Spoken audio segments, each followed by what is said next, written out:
Morning, everybody, and a very warm welcome to one of the opening sessions of this Global Landscape Forum.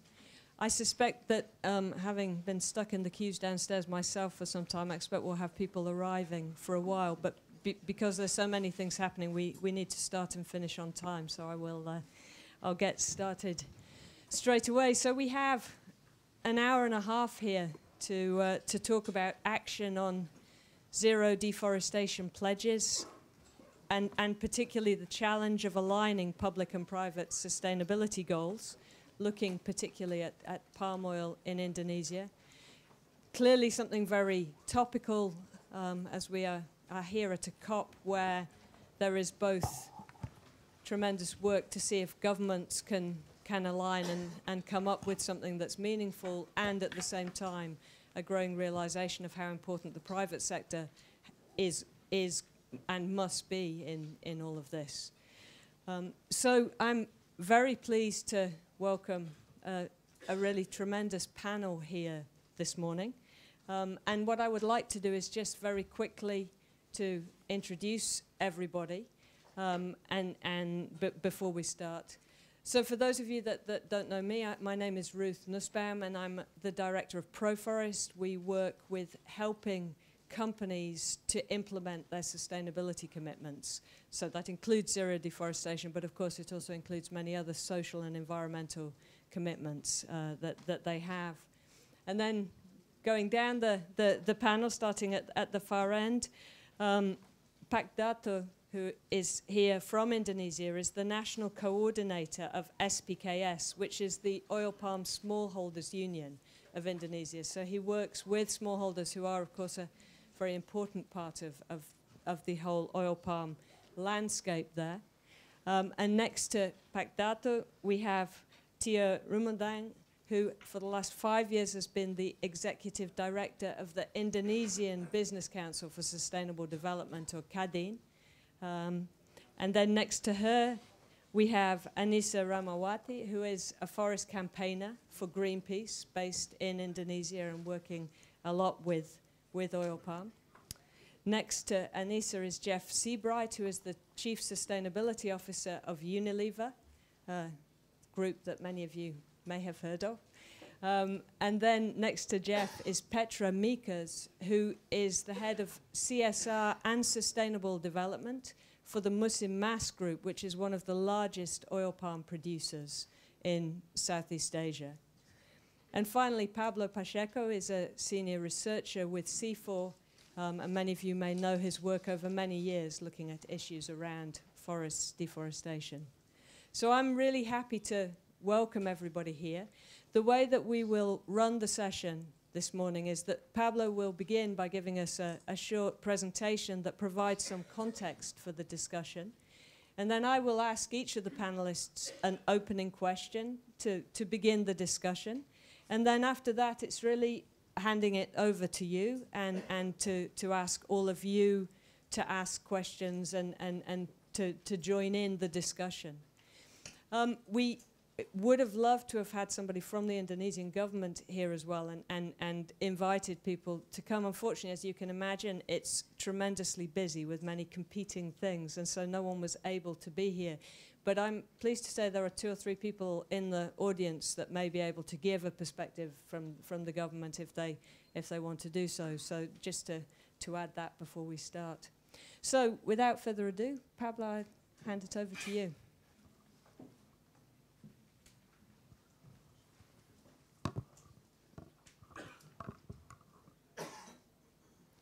Yeah, I was asked to make a short presentation in order to introduce a bit the background of the zero deforestation pledges with regards to oil palm in Indonesia. And I will try to give you some flavor of the discussions, and at the end to post some of the questions, and then probably will be picked up by the speakers. I want to highlight a few issues that are the main messages that I want to convey here. The first one is that oil palm, as you know, is one of the most polemic commodity crops. And the governance of oil palm is really a multifaceted puzzle. It has multiple dimensions and multiple scales.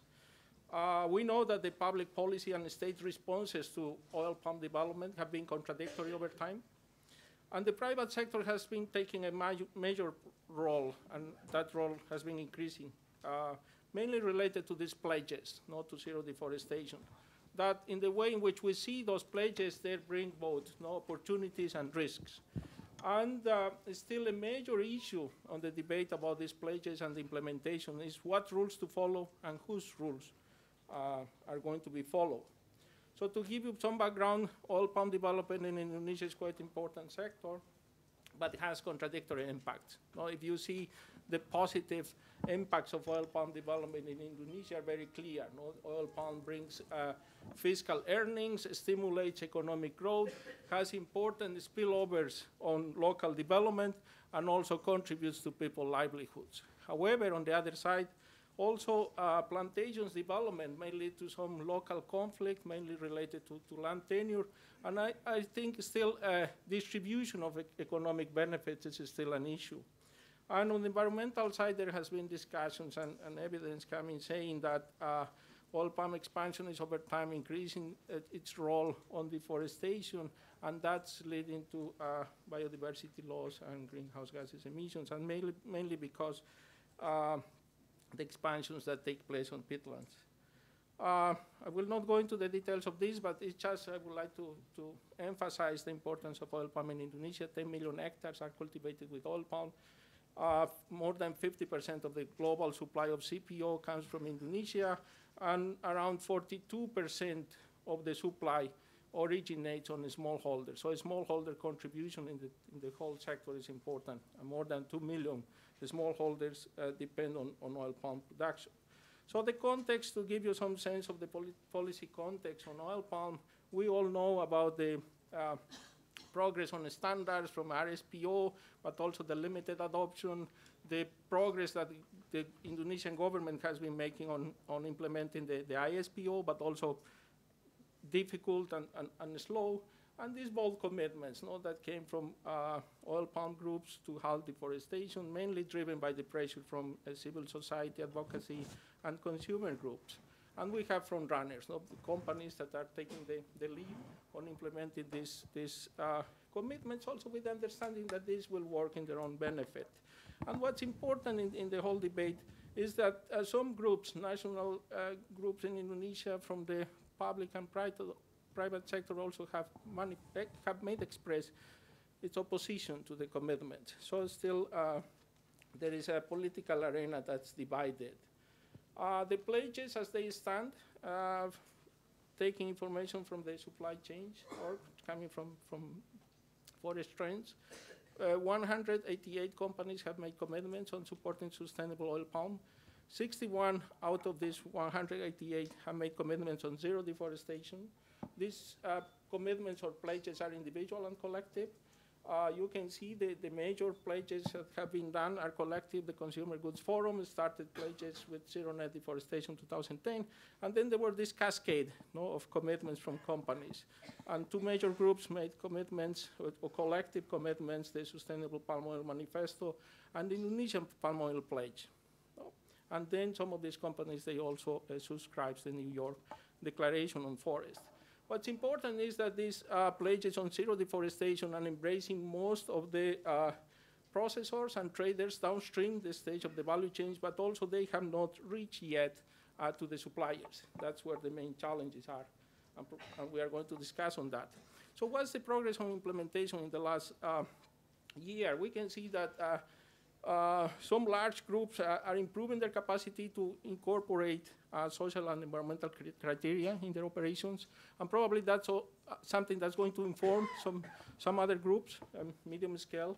Traceability is being clarified over time. Companies are making efforts and investing on traceability, but main efforts have been done from refineries back to the mills.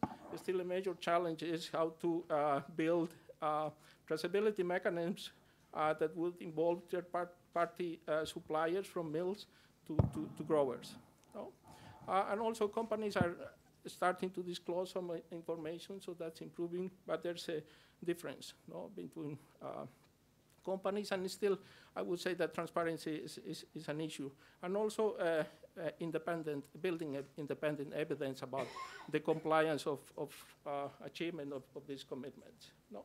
So there are still two major topics that remains on the discussion. One is on the definitions of forests, mainly with regards to this discussion of HCB, HCS methods, and what would be adopted. There's a working group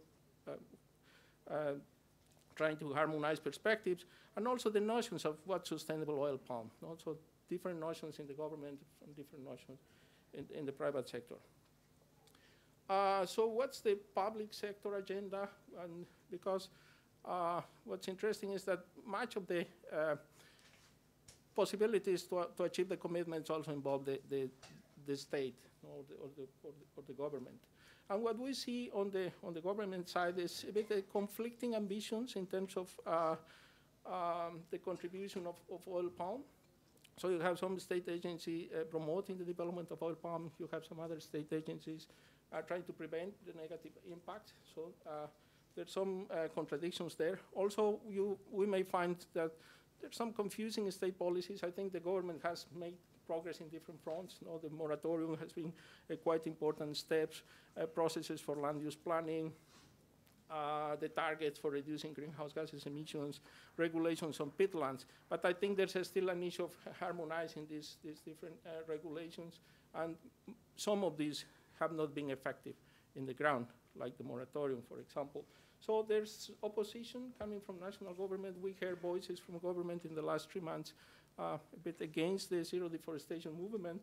And this opposition is a bit built around perspectives on national sovereignty and equity. You know, there's some thinking that the pledges on zero deforestation may threaten the livelihoods of smallholders that want to get into these CPO markets.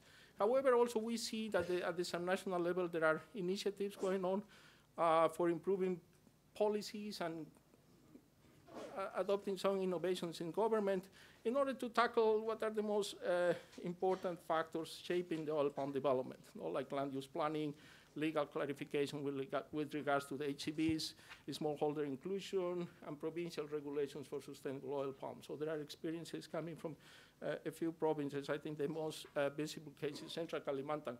And something that's important to highlight from the government side is that the last month has been issued a presidential instruction as a way to deal with the fire and haze crisis in Indonesia, banning the clearance and exploitation of peatlands, and then new planting in burn areas. So that's new, and let's see how effective that will be.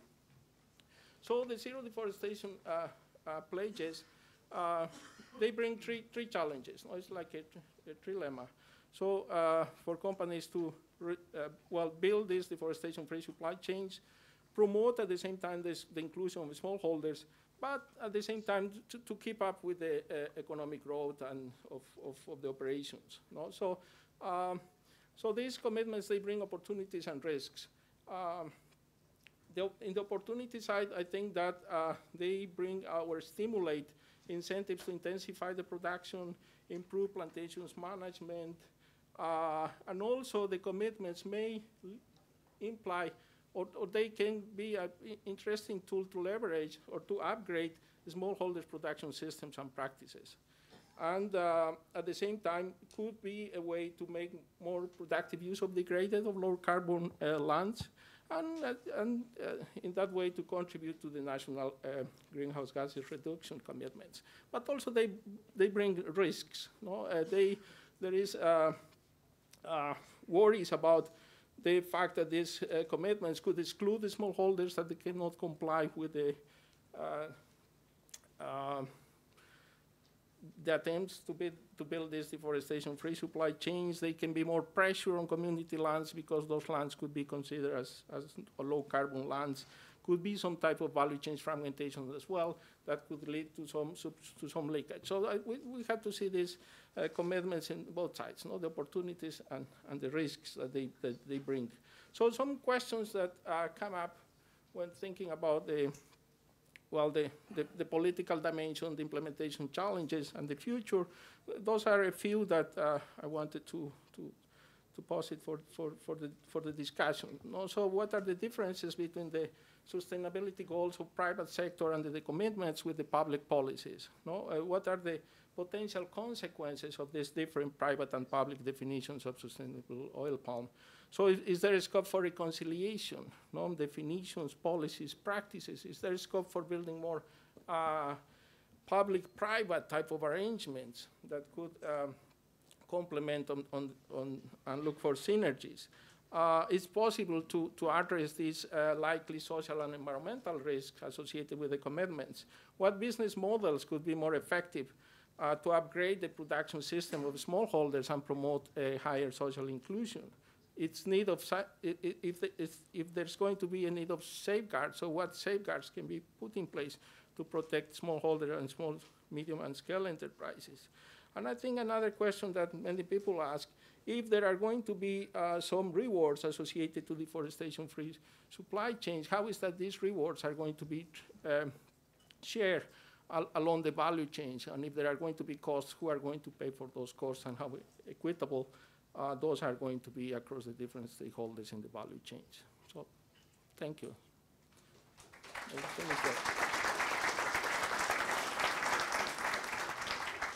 Thanks very much, Pablo. That was a great introduction for us to the discussion we're going to have. So perhaps you would like to keep some of those questions in your mind, and hopefully many of them will be addressed by the panel. But if there are some that aren't, then please bring them up in your own questions afterwards. So I'd like to start with Tiur and ask you to sort of kick off our discussion this morning. So you've been the executive director of the Indonesian Business Council for Sustainable Development for the last 5 years. And that means that you've had to work closely with both companies and government. So from that perspective, what do you think are the key differences between the goals of the private sector and the goals of the government? Are there big differences? Are there also synergies? And particularly taking into account some of the things particularly some of the things the President has been saying over the last few weeks in response to the fires. Thanks, Ruth. So I think the goal is quite similar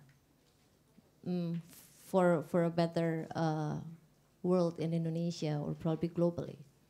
But the way of doing it and the perspective while thinking of the strategy of doing it is mostly different. Like how the government consider market not as a big component, but private sector always consider market is a big component of it. So the past 5 years, we learned that there are reasons why private sector want to do sustainability. They have all the reason to do sustainability because, of course, after a big investment, they want their business to be there for hundreds of years. But more specifically, private sector will always find reason to do sustainability. It can be for efficiency. It can be for market penetration or a market response. It can be for a business opportunity. And this is the one of the reasons that most of the company in a natural-based resources want to do sustainability is to secure their business in terms of raw material availability.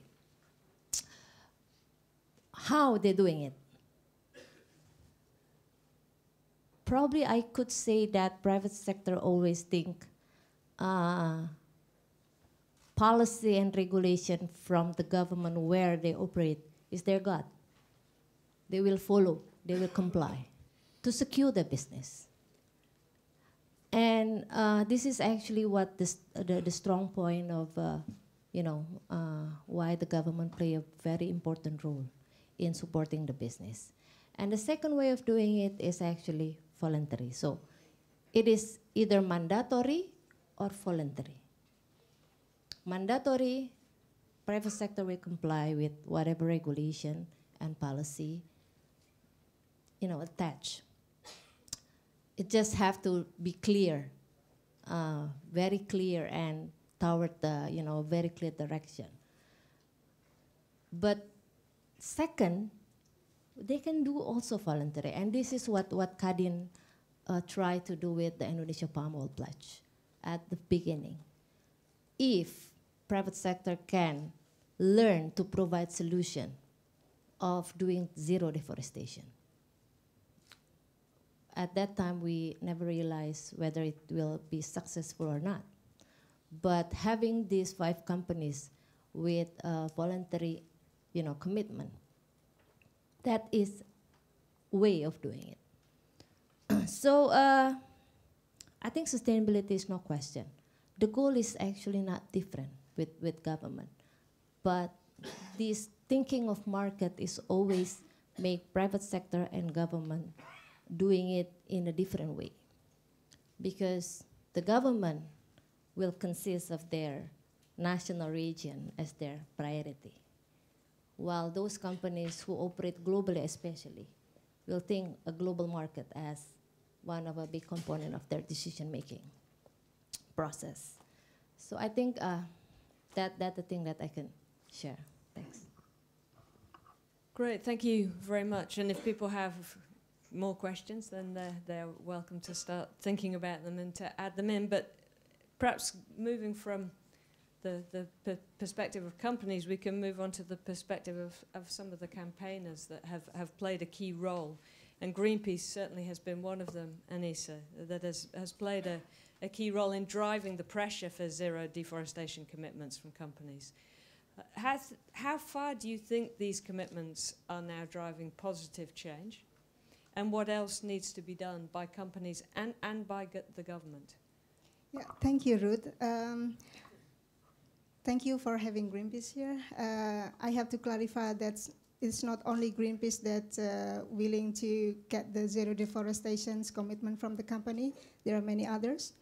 And we've been campaigning to call the company to commit it to the no deforestation since, I think, 2005. And there is recent successfuls, up to 60% the global palm oil traded in the world is committed and covered by the no deforestation policy. But then, yeah, it's still a long way to go, and there are more space to be improved, and also the speed, because we're not, this is the urgency of losing our forests and peatlands. And it is also need the law enforcement and good governance, both sides in the company's perspective as well as the government itself, and need also the reformations and transparency. So the transparency is the most crucial thing at the moment that have to be improved. And the global roles, the global market role to contribution to address deforestations in the palm oil producing countries like Indonesia is also crucial and very vital. And in the likes of COP21, there is a positive sign from our president, that President Jokowi, to ban a new permit on peatland and effort to restore the degraded peatland. So it is a sign that it is in line between governments and the need of the company to improve their practices as business as usual. And we have also the rumor that the government might be blocked the no deforestation policy not moving forward, and we have to ask us why. And we also to encourage companies that have commitment to still commit it and to continue their work. And if we stop, we never have forests left. Also, talking about the smallholders, also we fully support the action to include smallholders and improving productivity. So it is a potential, not expansion, to the forests and peatlands. And for the small medium enterprise and to the smaller size comparing to the big 5 companies. We want to work with other stakeholders and minimizing the cost. So it is like the share of contribution across the supply chains to support these no deforestation commitment implementations on the ground. And I believe that good practice have to be rewarded, like the one that we are working with the Palm Oil Innovation Group that have a sort of how to say, reward to have a good or better price. And also bad practice have to be finalized. It means that government also have a pretty strong role to enforce the law, because at the end of the day, it's not the NGO, it's not the company, but it is government, our government. Yeah, and this is also concerns about market and in India and China that will be ready for unsustainable and responsible palm oil. Well, I have to say that as the India market and China grow, I think the awareness of the sustainability will be also grow. So I really, how to say, optimistic that we will have a better understanding about sustainability. And I have to also clarify that Greenpeace is not calling for the boycott for any products, but we want to have a responsible product, responsible palm oil, or any products coming from Indonesia. Thank you very much.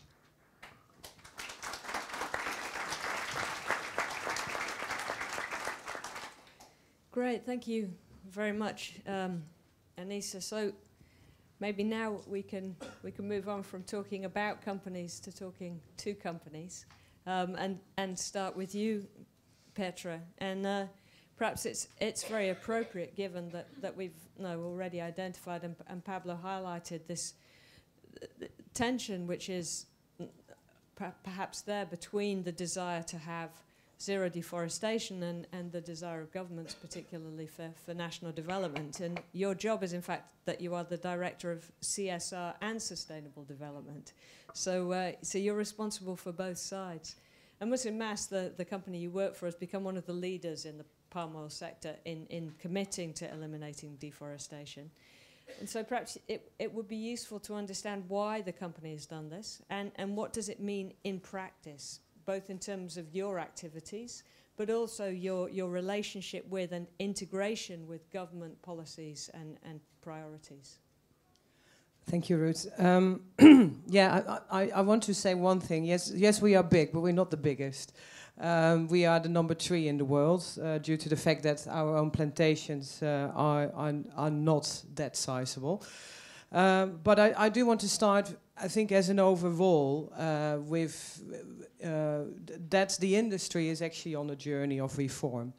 And I think that from 2005, Pablo mentioned it as well, is that you see that quite a few bigger companies are showing progress and improve of practices through the adoption of a certification scheme. We can have our arguments around that, but in itself that was a sort of move that started off, and it is called the Roundtable of Sustainable Palm Oil. And if I look at Musim itself, we were one of the first Indonesian companies that got certified, that got their full plantation setup certified. So from that perspective, that was a sort of first step in that journey to recognize that we have to look at the wider angle of the environmental and social performances of the industry. So I think there was a certain starting point there. But of course, in this debate, the impact of land use change became more evident. We're sitting there with, the sort of wider global setting that agriculture and land use change is something that go hand in hand.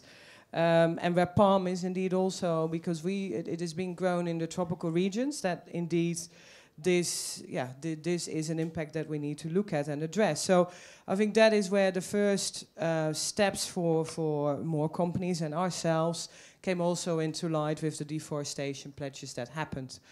What does that mean on your own setup? It means that you are that you have to intensify on the piece of land that you got. And that is, in a way, a challenge, but on the other hand, absolutely also an opportunity. And I will come back to that also in terms of the link to the supply chain. But where the challenge lies, and that is in extending your policies to your full supply chain, And that supply chain is complicated because it ranges from, indeed, plantation companies in itself, so our third-party, where we buy from third-party suppliers, that can be a plantation company, but there can also be a outgrower or a bigger sort of middleman to small farmers and everything in between. So that is what makes the complexity of the implementation of this deforestation pledges, because you have to find out, first of all, you do it through your traceability commitments by saying, okay, the first level that most of the companies sort of committed to was mills, but those mills are then linked to different plantation setups. Again, that can be a plantation company, it can be an outgrower with a bigger piece of land, like 500 hectares, but it can also be a group of smallholders that is organized in all several different ways. So I think that is where that challenge sort of lies for us, and I think that is also where the link to a government sort of comes in, that we do need to take the government as a serious stakeholder. I think that is where the current situation is very much highlighting that there is a fear of smallholders being kicked out of the supply chain. I think we should also not forget, and I think that is also in how the sector is being perceived in the producing countries, that palm oil in itself is a crop that produces around 3.5 tons more oil than other crops. So it is a crop that is being promoted from from an economic perspective as well as a good growing crop. But that there is definitely a discussion to further link to with the government is indeed how do we make sure that, first of all, intensifying on the piece of land that we have, but how do we also help the other settings, particularly the smallholders, also to use the land that they have in the best way that they currently grow. And I think that is where the opportunities lie. I mean, to say that we are at a crossroad, yes, but I think we should look at these opportunities. And I think that is a dialogue that definitely will help us to link back to also the governments, to say, yes, what opportunities should we further look into to work hand in hand on making this happen. Great, thank you very much, Petra. And again, there may be lots of questions that you have, and in a moment you will be able to ask some of them. But before that, if we move down the supply chain, whereas you, Petra, are involved in production and refining, Jeff, Unilever is involved really all the way through the supply chain, right up to the end consumers. And there's been a huge shift in the ambition of consumer goods companies in recent years, since the Consumer Goods Forum first came out with its zero deforestation discussion in 2010. But should the private sector, and particularly companies in the supply chain, should they be going deeper and broader, going beyond just making commitments, but both driving and crucially supporting change through the whole supply chain? We've heard about smallholders, we've heard about rewarding those that make efforts and other things. But how do you think consumer goods companies can play a role going forward, based on your own experience with a company that's tried to be a leader in this space? Well, thank you, and thanks for the invitation to be here. Clearly, I think there's a tremendous amount of unfinished business. I mean, I think we have made quite a lot of progress in the last several years. Pablo outlined it very well in his framing sort of discussion. 188 companies, 61 with zero deforestation commitments. But we need to turn those pledges into action, and that is the work ahead of us, and that remains a very important piece of work that we need to get down to. And the Consumer Goods Forum, I think, in the shift that we've seen, helps set a demand signal from consumer goods companies, reflecting the views not just of civil society, Greenpeace playing a huge role in this, but also our consumers, because we are consumer goods companies. And in this country, for example, been talk of banning palm oil and various other sorts of proposals. So we are very much sensitive to and committed to this, but we can't meet that demand if we don't also address the supply side of the equation, which is, I think, what we're really here to talk about, and is a critical element of this. So I think we do need to deepen the commitment. We need to turn pledges into action. We need to do more on traceability and transparency, working with a Global Forest Watch. I see Nigel Sizer from WRI in the room. We need to do more to engage the business community in India and China, because this is still a critical part of this equation. So I think there's an enormous amount of work that we have to do as consumer goods companies to take this forward. But I think really the point that I think we're hearing reflected in the various comments from many on the stage is that we really do need to zero in on how we can work in a deeper, much more strategic way to address sustainable supply. And I think that the approaches for sort of jurisdictional approach, for ways of working to support smallholder farmer increase in yields and incomes in ways that won't put additional pressure on forests but will help advance the economic aspirations of smallholder farmers is a huge opportunity. And we need to play a role in the business community, in the finance community, working with local governments, working with national governments, working with donor governments to really put that into effect. One of the things that we've announced here this week, along with Marks and Spencer, is our commitment to really look at how we can use our procurement of palm oil to preferentially source in jurisdictions that are really stepping up to do the right thing.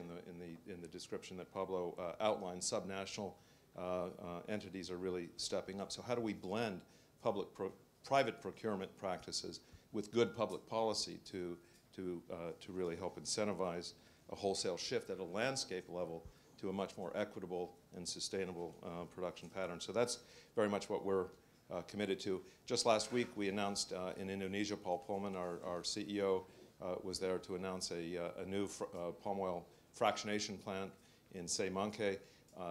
We're working very closely with smallholder farmers and the local communities for a fully segregated supply chain, but this will touch up to 25,000 farmers and workers in that part of Sumatra as part of this kind of landscape jurisdictional approach. And we need to find ways, I think, to do that on a broader scale involving many more businesses. Great, thank you very much, Jeff.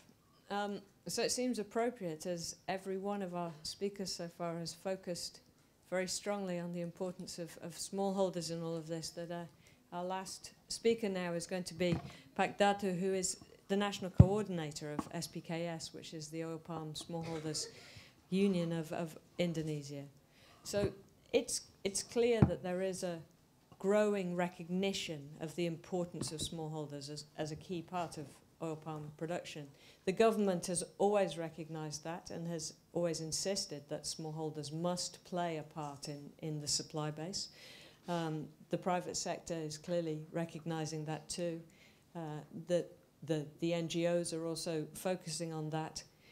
But in the real world of smallholders, where you are and all of your members are, for people who really are trying to produce oil palm on a small scale, how do zero deforestation policies really impact on smallholders? Does it conflict with development objectives, or can it really be part of a sustainable development agenda for small producers? Okay, thank you, Ruth. I want to introduce you about the real situation in the ground, specifically for production of fresh fruits buns in smallholders level. And I think the government of Indonesia has set a target of increasing fresh fruits buns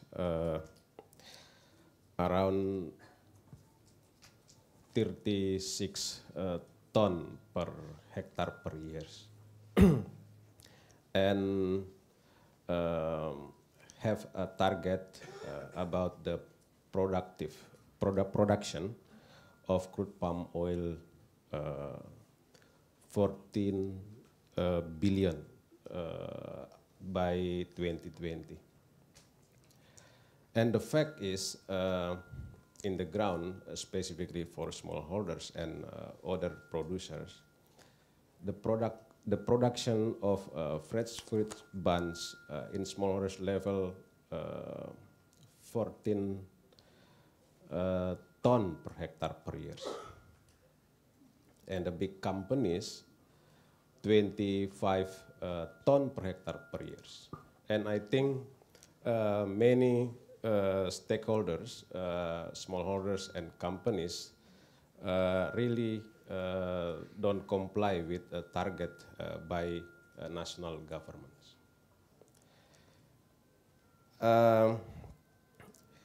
Specifically for smallholders, because smallholders have not been assisted by all stakeholders. Yeah, specifically for capacity building, provide about the fertilizer, seedling, and others material planting. Yeah. And the opportunity in the future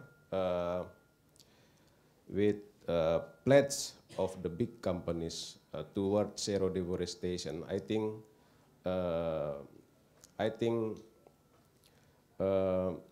big opportunity to give a benefit for smallholders, specific for independent smallholders. Because independent smallholders, many times they sold the FFB to middlemen. They don't sold the fresh fruit buns to mills directly. If they sold fresh fruit buns to middlemen, the price is very low and different with decided by province governments. I think the difference is 300 rupiahs per kilos if they sold the FFB to middlemen and decided by governments. And after that, I think the opportunity capacity building, capacity building massively, because if the big companies seriously don't expansion and they focus on increase the production up to 16 ton per hectare per year,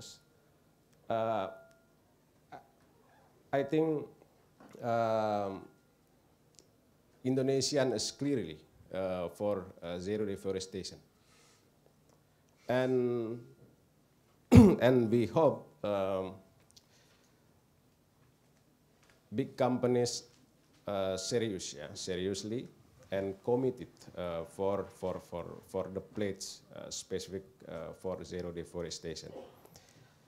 And the challenges for smallholders is support by government. This place really don't supported by government, specifically for Ministry Agriculture. And we don't find about the scheme fair partnership on the regulation. I think we have discussed with big companies on this place. They really committed to realize about the fair partnership principle, about the equality and respect for smallholders. Thank you very much. Great, thank you. So thanks to all of you. I think that was a really very strong start to our discussion, and I think what is interesting that already some of the key themes that come out is that everybody recognizes that smallholders and engaging with smallholders and ensuring they are included is very important. Everybody recognizes that the private sector can't function without government, and that it will work much better if everybody is aligned and trying to work together. So it seems that there are, as you said right at the beginning, common goals, and perhaps we need to focus more on how we reach them. So what I'd like to do now is to open it up for questions. We have two people, one each side, with microphones who will take them round. When you ask your question, if I can say two things. The first is you need to speak into the microphone because we have translation into French and they need to hear what you're saying. And the second is, could you stand up? We have a very full room. Could you stand up and could you say who you are, what organization you work for, and then ask your question. And I'll take 2 or 3 questions at a time and then get answers. So I think if we start on this side with 1, 2, 3 hands in the air, and then we'll move to this side in the second round.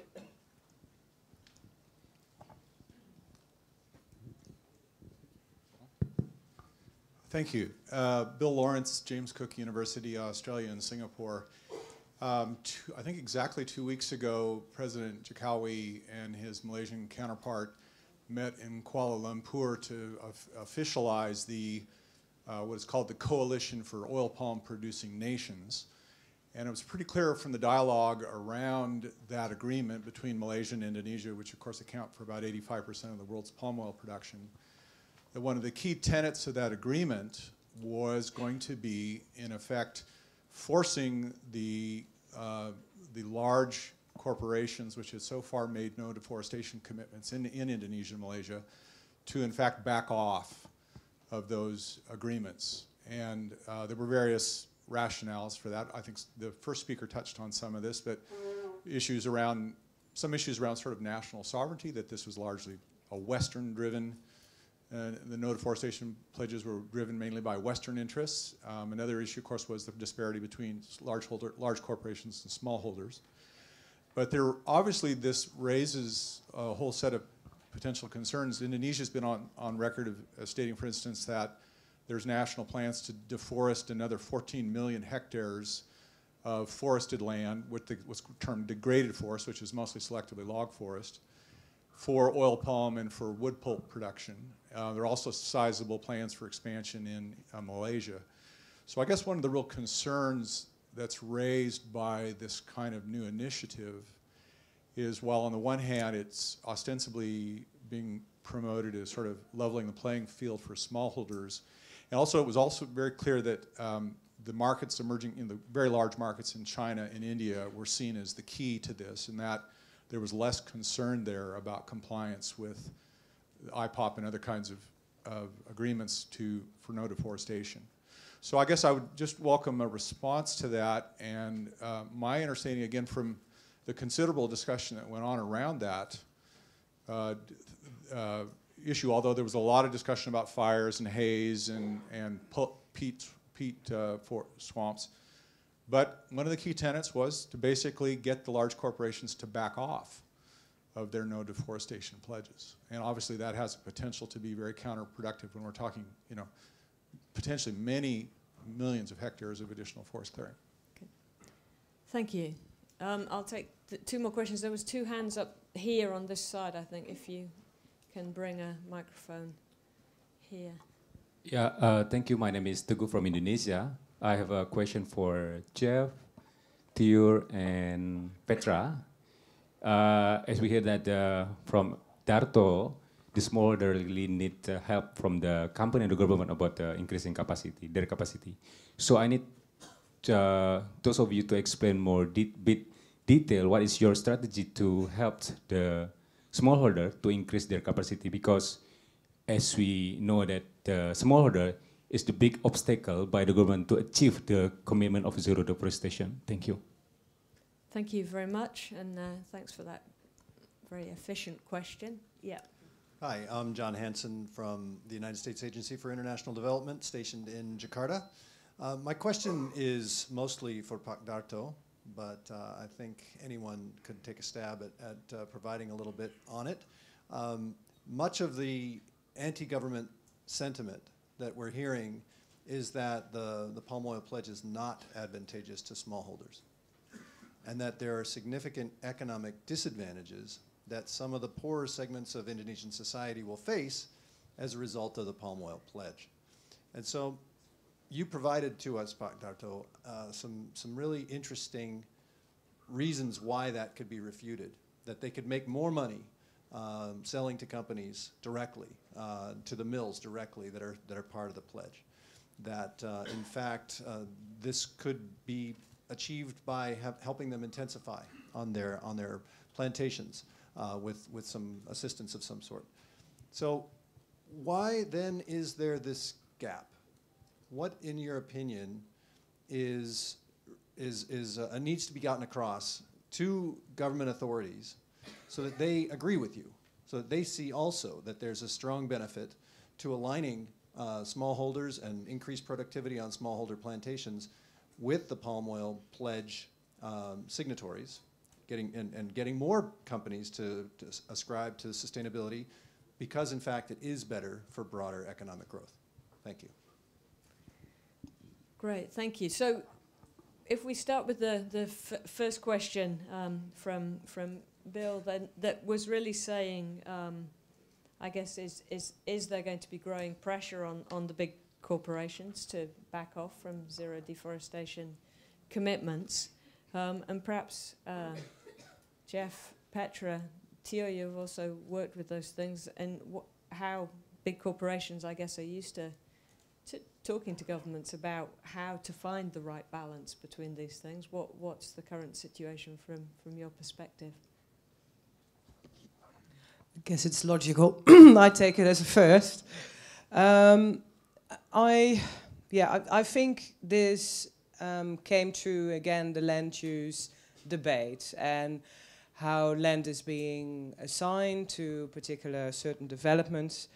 And although, you know, I think it is a bit of a signal to all of us to say, you know, where, and I said it as well in my introduction, we do need to keep in mind that we have to align, we have to link back, we have to discuss the common goal. We should not fear the fact that we need to talk about what we see as a way forward for the industry, as the bigger producers, the bigger traders, and also how that then fits with a land use planning that currently maybe looks at different priorities. But if we can bring all the stakeholders again around the table, because I think it is quite timely now to do so, and say, okay, yes, it's seen as how we say a non, like it stops complete development. To say, okay, what spell out the opportunities again? Why? I think Jeff said it quite nicely as well. What sort of support can we create through other systems to keep particular forests? Align with what areas in a sort of wider land use context, and of course one element there is the technicalities of high carbon stock assessments. What we sort of align the ideas around that as well. So I think it is something we should take into account. I think we should say, okay, let's sit around the table together and have a dialogue again around why we as an industry see what the areas of improvements can be and what the areas of concerns are, versus indeed also a government that has their ideas around land use and how they want to plan plan particular developments in their country. And I think it goes hand in hand with alternatives. And what are we going to create as alternatives? I think that is very important. I think we shouldn't shy away from that debate. Yeah, so I think first of all, just in terms of the standards, which I think are critically important, I don't think that we're certainly not going to waver from our commitment to the highest standards possible around high carbon stock, high conservation value, FPIC, all the things that are at the heart of what we, IPOP, and many others have been driving for. So that's, in a sense, not really on the table for us. I think what we do need to really redouble our efforts is to change the narrative. The current narrative says that being more sustainable in the way that we approach the palm oil sector is going to be a net negative for smallholder farmers. It's not in the national interest to proceed down that path. I think it's incumbent upon those of us in the sector to change that narrative and to provide a very positive narrative around how a very different and sustainable and more inclusive approach will increase incomes, will increase yields, not at the expense of additional tropical virgin forest. That's what we collectively have to do who are committed to this agenda, and that means really getting to work on how we do really engage. So, you know, the 40+% of hectares that are under cultivation by smallholder farmers with yields that could be definitely improved. How do we address land tenure so that we can get better financing? How do we get the right tools in place, working through the growers to do this? And I think, you know, that is really the collective task that we have. And we are beginning to look at that in the Semanke investment that we're making, but there's much more that we all can do. But, you know, cooperative models, other models that will help make sure that the smallholder farmer retains as much of that value as is possible. And I think that's what we're certainly looking to do. Great, thank you.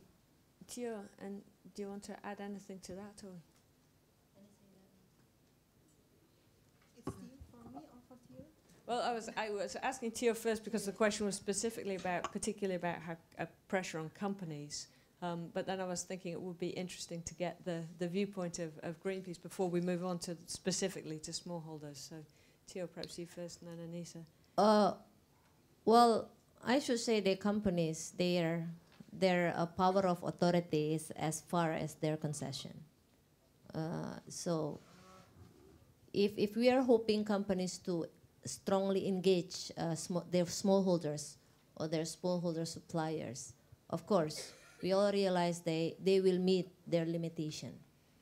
So these companies need help, either from government or from development agencies.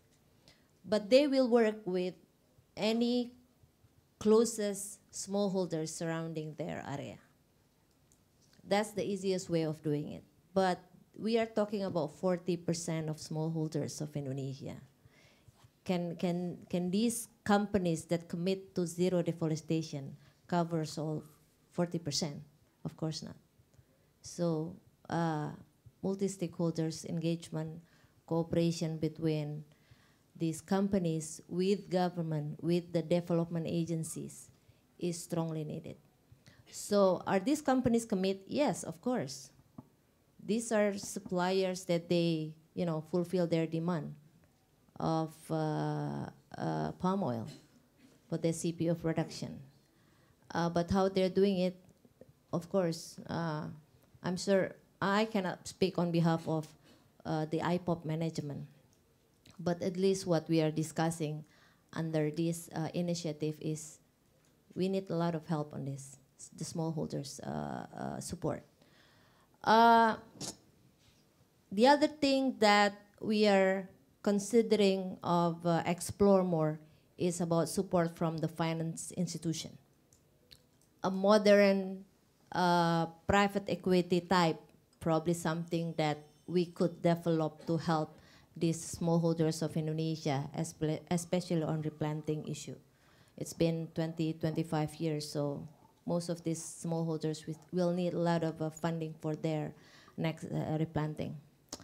I think that I can respond to that. Thank you. So we seem to have moved on naturally to smallholders, and perhaps we'll come back to questions of your role, Annisa. But as we've begun to talk about that, it seems to me in the two questions that came up about smallholders were both saying, in effect, what can we do to help? But particularly this question of smallholders need help with capacity, need help with doing things. Really, what's the strategy for that? How do we move from the current situation where there is a lot of discussion about how important smallholders are to a situation where actually smallholders really feel that they are getting help? So perhaps, Datu, you could begin by talking again from the perspective really of your members who are really trying to do this. What is it that they most need, particularly from companies, because that's who we have here, though of course government is also crucial. And then if the companies have anything they would like to add, that would be very helpful. Okay, thank you very much. For me, very difficult to answer your question. Yeah, because I'm very confused. If I compare with Jokowi commitment after forest fire in Indonesia, and he has talked in this session, and he said committed in the future to stop convert on peatland, and Pak Jokowi has said moratorium, and I think the strategy is to massively establish the best practice management in the ground with big companies, with Musimas, with Petra, and after that we showing to agriculture ministry. I think the problem only agriculture ministry. I think forest ministry and other ministry they have cleared. I don't know. I don't know. And some days ago, agriculture ministry he want to reject about this place. And I'm very confused if I compare with Pak Jokowi commitment, and now just update. I think the problem regulation. The problem is regulation for smallholders. The problem is the scheme for smallholders really don't friendly, such as 20% for smallholders allocated on the regulation, and for big companies 80%. I think this is the key points to establish best management practice with big companies, to make this friendly. Great, thank you.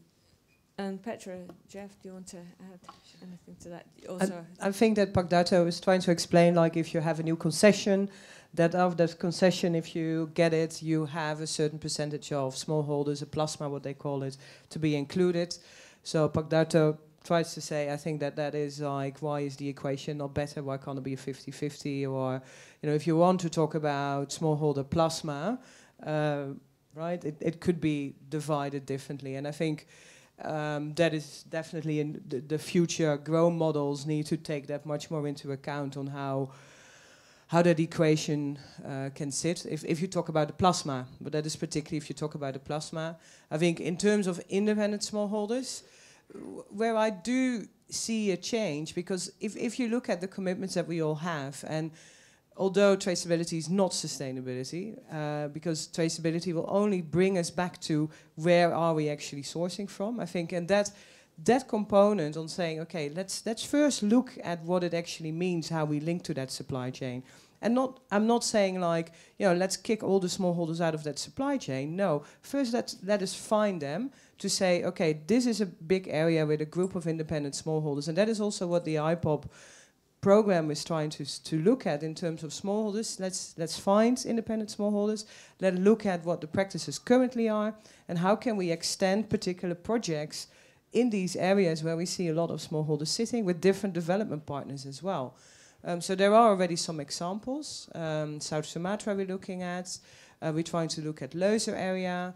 We're trying to look at Kalimantan. So there are already some things starting off to look first at where smallholders, independent smallholders sit in that supply chain, and how can we, on different elements, help those areas, focusing in on those areas and those group of independent smallholders, bringing them back on good agricultural practices. Indeed, if there's replanting needed, what can we do? How can we extend? How can we find funding?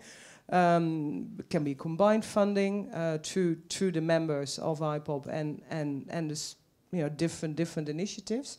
So I think it is again an opportunity to link to something that was never that obvious. I mean, it was there, independent smallholders, we all knew, but now we are linking that directly back to how we find them back in each of every supply chain.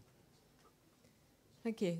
Do you want to add something? Yeah, no, I would just add to that. I mean, obviously smallholders represent enormous risk because that's where much of the deforestation can be driven, if not properly controlled, because I don't think the IPOP companies are purposely going out and doing that. So this is a big risk, but it's also a big opportunity. And I think one of the grand bargain that I think we talk about, but we really need to land, is how do we really do these produce and protect kinds of partnerships in specific jurisdictions that will help allow this to take root. And some of the economics are straightforward. There are costs of aggregating smallholder farmers that are, transaction cost of bringing people together, because you're not going to go from, individual farmer to individual farmer.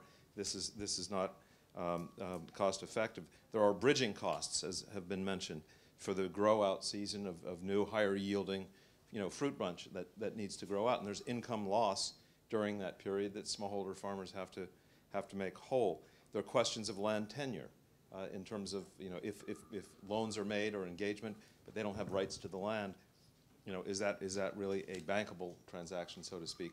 I know and believe that companies like Musim and Unilever are keenly committed to put our procurement arm and our expertise and our extension to support the yield increase, the intensification for smallholder farmers. My company is prepared to take the offtake, saying if you grow it the right way, sustainably, we'll buy it 5 years from now. That becomes a credit-worthy finance flow that can flow back to those farmers. But there are transaction costs that need to be addressed to help aggregate and bring that market to life.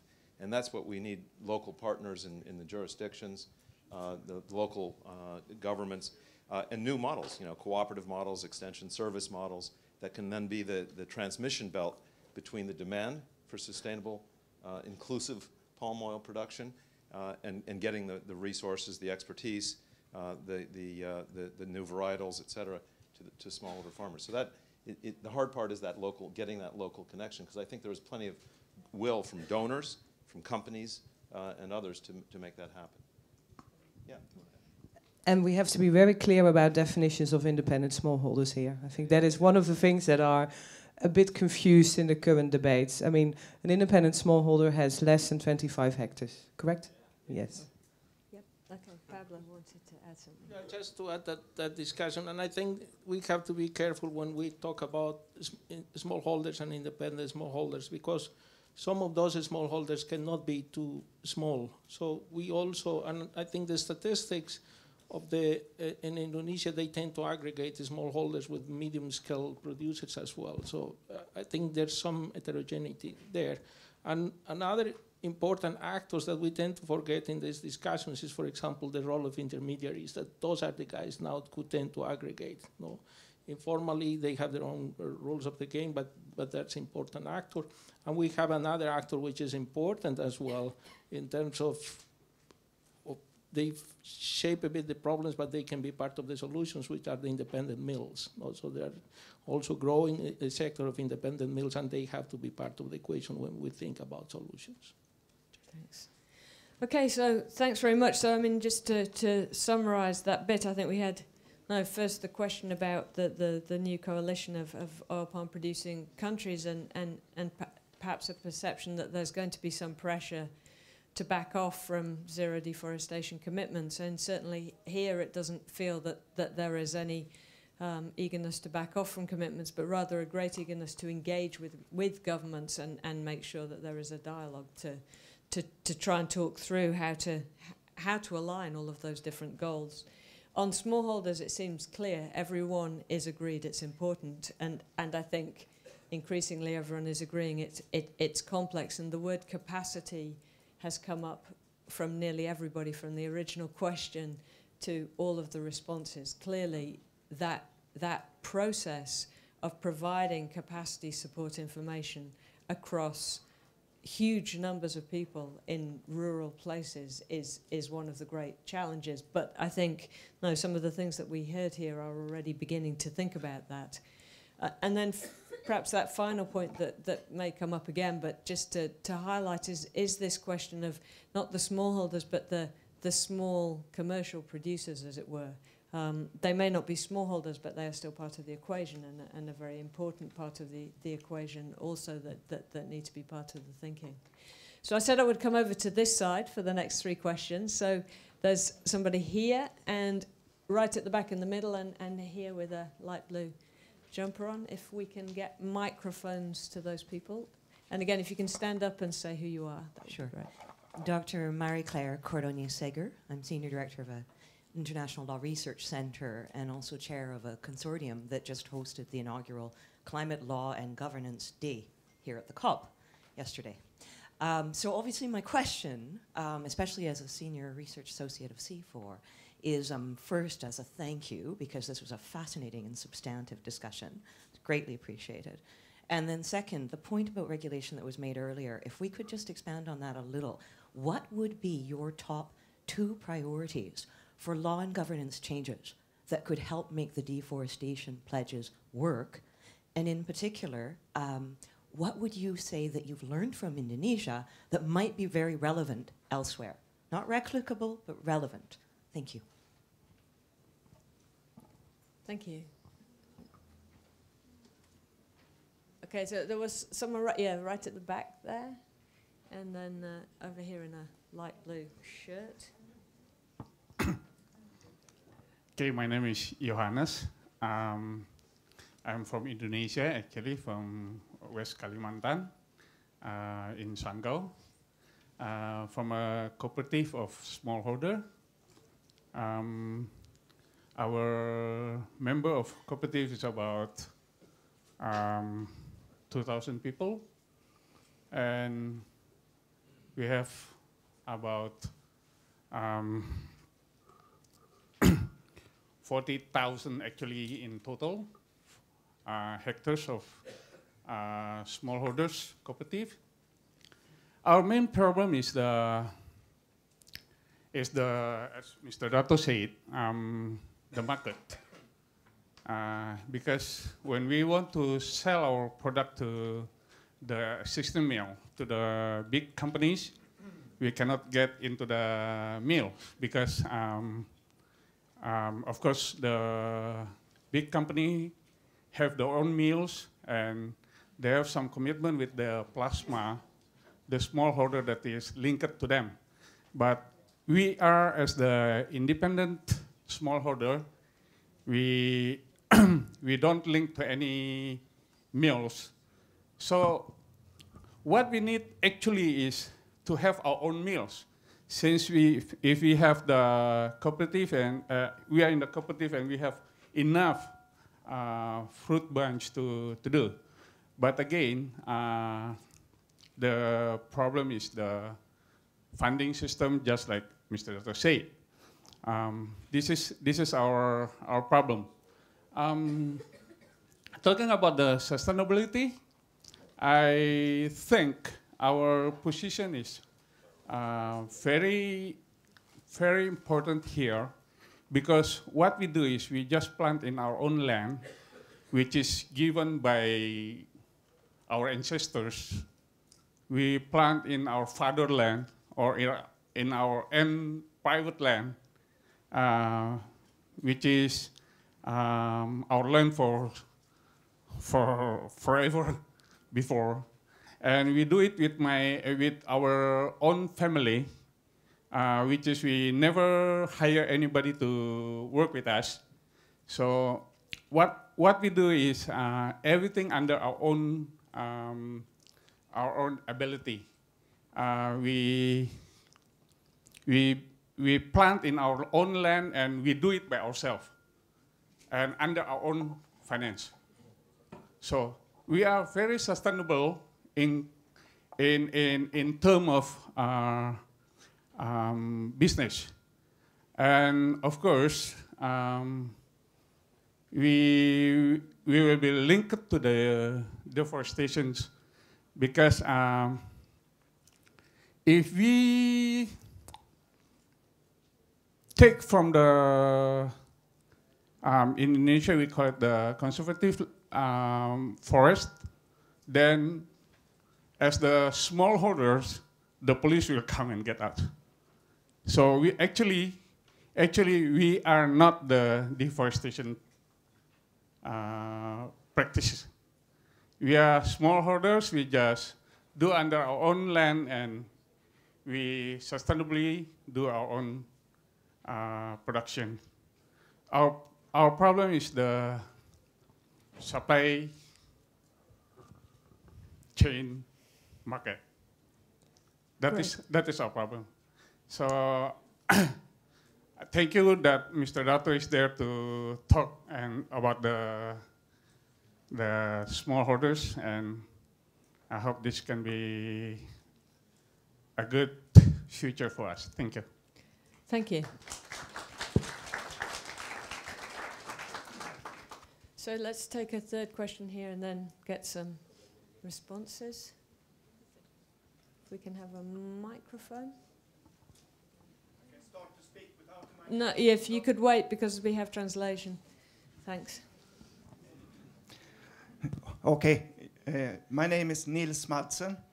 I'm working with trying to implement what we call the Swedish forestry model outside Loiser in Aceh for alternative employment for people instead of making use of the existing rainforest. Now, my question is two statements, and I would like to ask you whether you agree or not. You know, Indonesia this year has become the #1 emitter of greenhouse gases due to the enormous haze that we have suffered for so long time. And I think that it has been caused mostly by smallholders. Forest clearance in the past used to be mainly done by big companies. Big companies don't do it anymore. And it's now smallholders that are doing it to a big extent. And these fires get out of control and spread into big areas. So that's my first statement. Smallholders, are they the biggest cause of these huge fires that we're doing? The second question is, I sort of feel that the big companies sometimes really don't mind this development because they can't do it themselves anymore. So it's kind of suitable. And they know in due time that land that's cleared will be planted for palm oil and will one way or another come into the crude palm oil system of the fruit bunches. Thank you. Good. Okay. Thank you very much. So we have 3 questions. Perhaps we can take the second and third one first because they both relate to smallholders. Firstly, the question of the difficulty for independent smallholders of actually finding a market for their products, and then secondly, these 2 statements and the extent to which you agree with them that smallholders now, or small scale clearance, became the biggest cause of fires in Indonesia, and that companies, if they are not doing it themselves, are nevertheless somewhat supportive of that because eventually it gives them a product. So perhaps we could start, Dato, with you. Perhaps you would like to talk a bit about the challenge of smallholders getting into the market. But I think it's also very important that we hear from those that are buying about what they feel are the issues as well. And the question of who is really know what's creating the fires, both directly and indirectly. I don't know, perhaps also Annisa, you have some views on that you would like to share. So, Pacheco, would you like to begin?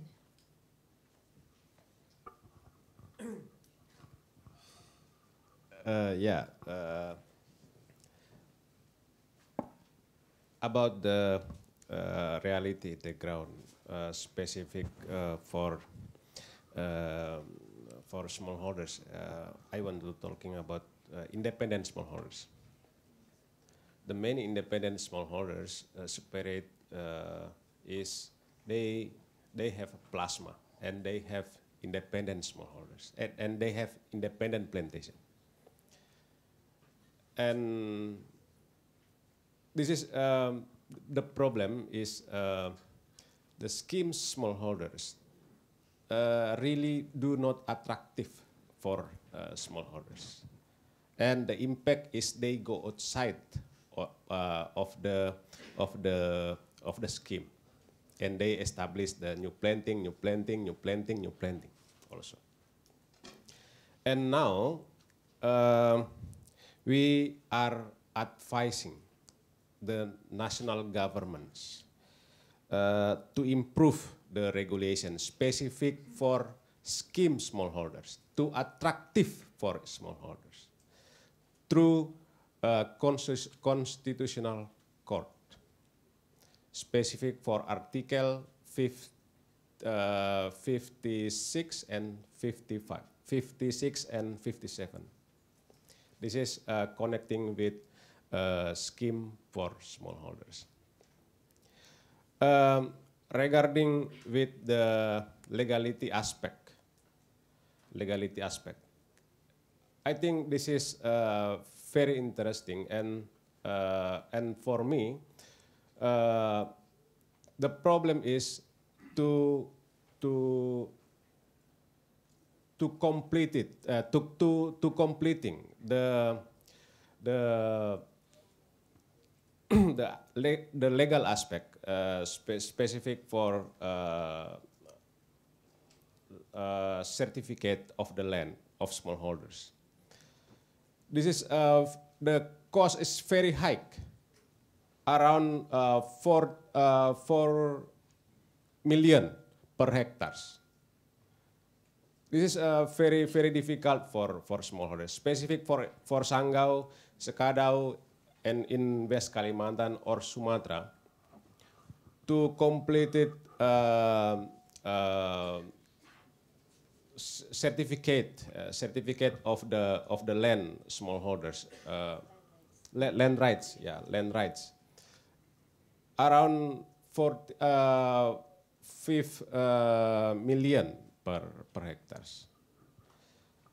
I think companies and government hope this is solve the situation to make this is easy to completing about the legality of smallholders. Okay, thank you. Do you want to say something? Yeah. Maybe I can add a bit of Pak Darto explanation that ISPO is mandatory. Indonesia sustainable palm oil. It's a certificate, national certificate from the government of Indonesia. It's a mandatory. Imagine that you give this mandate to the whole palm oil production of Indonesia, while you're not helping them to get the land rights, while the land rights is one of the requirement of this certificate. So you require a legality, but you're not providing this legal status. That is the main problem of smallholders of Indonesia. Is there any way of private sector, either medium or big, to help? None. They cannot help. The government can help. Only the government can help. And a second that I would like to add Pak Darto statement is, these smallholders, we're talking about this between 2 to 10 hectares. They make their palm oil plantation like they're planting like vegetables in their backyard. They're not making business. They're just try to survive. So a very complex problem for smallholders that actually, from my own perspective, I think this is the biggest role of the government instead of a private sector. Thank you. One more thing that I want to add about that statement is if the big companies happy about this land clearing so they can get more supplies. Let's back to what I call the human nature. Of course, we are all happy with food, eating. More food, more happiness. I could say that. I love eating. But we are also worried about our own health. Okay, I like eat a lot of crabs, but also I'm worried about cholesterol. So this is the behavior. This is the nature of behavior. Are they happy? Of course. To supply, to secure their supply. But is that sustaining their business? No. That is why they're making pledges.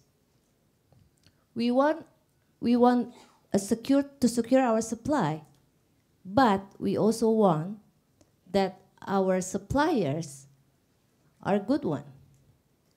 So it's not about agree or disagree with this statement, but we have to get back to our nature of behavior. Thank you. Perhaps just quickly, because we are coming towards the end of our time. Petra, do you want to add something about the market, and then we'll come on to the first question.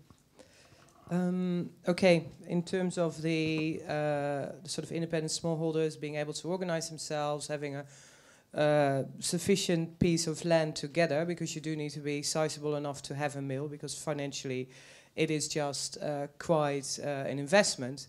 That's why the models, the way the models are. But I don't see why not we can have in the future different models.